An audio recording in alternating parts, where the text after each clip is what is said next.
Following the death of Queen Anne in 1714 and the defeat of Lord Mar's rebellion in 1716, people were looking for stability in their lives. In 1716, a meeting was held at the Apple Tree Tavern in Charles Street, Covent Garden, to discuss a revival of an annual assembly. The four lodges that met were the Goose and Gridiron Ale House from St Paul's Churchyard that had been established in 1691, 20 years before work on the cathedral was completed. The Crown Ale House from Parker's Lane near Drury Lane, established in 1712. The Apple Tree Tavern in Charles Street, in Covent Garden, which established the same year, and the Rummer and Greats Tavern from Channel Row in the city of Westminster.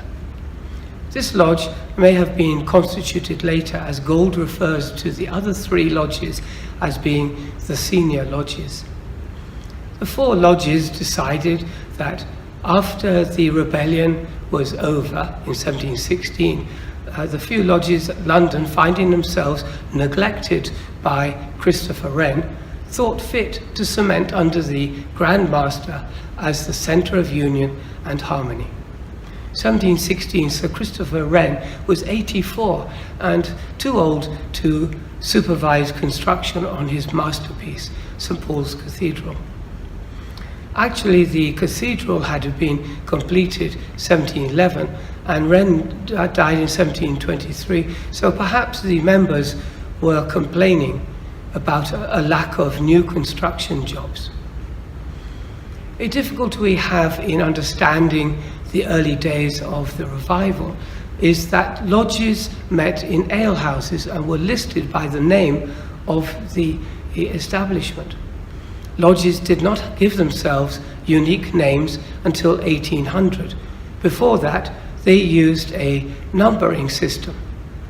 1729, the lodges were also ranked by precedence based on which was the oldest, calling the first four lodges the original lodges whose constitution is immemorial.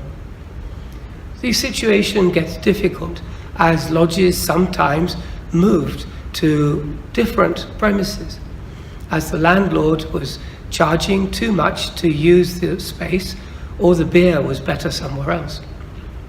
Then in 1734, the Premier Grand Lodge introduced a rule that if a lodge did not make a return or a report once a year, it would be struck off.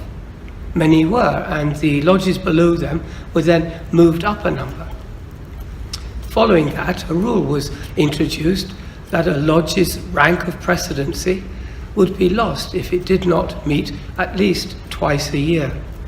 But if a lodge was able to get reinstated, it would receive a new number. This is an example given by Gold. The Goose and Gridiron, also known as the original number 1, that was as the oldest of the first four lodges, having been established in 1691. It moved in 1723 to the King's Arms in St Paul's Churchyard. Then in 1735 to Paul's Head in Ludgate. In 1760 it added the title of West India and American Lodge. Then in 1768 it moved to the Mitre in Fleet Street. In 1770 it became the Lodge of Antiquity, and next year it absorbed another lodge, the Harrodim. And that's not just the end of the story, because in 1718 the Grand Lodge of England absorbed the ancient Grand Lodge, and under the Articles of Union the lodges of each Grand Lodge were listed alternately, and in the new roll of lodges they drew lots, and the Lodge of Antiquity, formerly the Goose and Gridiron, etc., became number 2.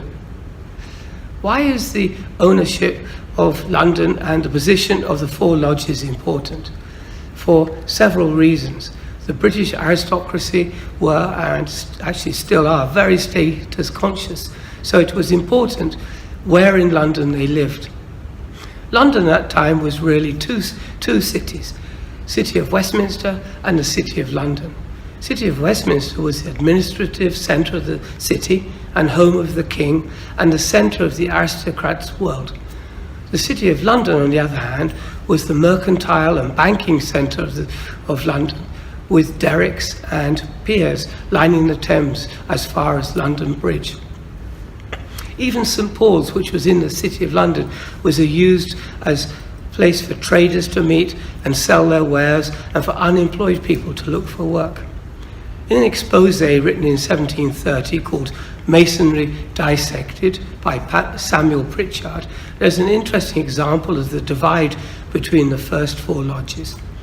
At the end of the expose, Pritchard wrote that some operative Masons from the first and oldest constituted lodge, which he means the Goose and Gridiron at St Paul's, they were denied entrance into another lodge, which was probably the Horn. The Horn had a noble membership, but the other three lodges were mainly made up of labourers. Additionally, Pritchard wrote that money might be used for forming another system of masonry, the old fabric being so ruinous that unless repaired by some occult mystery, will soon be annihilated. This may be the first intimation of the seceders who, in 1752, established the ancient Grand Lodge, and an indication that the Premier Grand Lodge at the time was losing its way. Thank you.